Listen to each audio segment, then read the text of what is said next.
જય શ્રી મહાકાલ. આપણી આદતો હોય ને એ આપણા ચરિત્રમાં ક્યાંક ને ક્યાંક ભાવ ભજવતી હોય. એટલે આપણી આદત રહીને એ ગમે ત્યાં આપણે ઉપયોગમાં લેતા હોય, વારંવાર ઉપયોગમાં લેતા હોય, પછી એ છે ને આપણા જીવનમાં સામેલ થઈ જાય. આપણી આદતો હોય ને એટલે આપણી આદતો રહીને એ એક જીવનનો આધાર બની જાય પછી.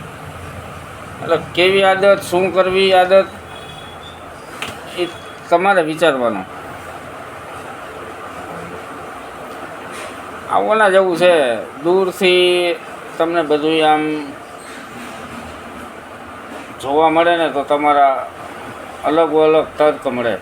બાજુમાં આવીને તમને એ વસ્તુ મળી જાય ને એટલે એનો ભાવ તમારી માટે અલગ હોય. એટલે આ સમયમાં બધું છે ને સમય અનુરૂપ છે.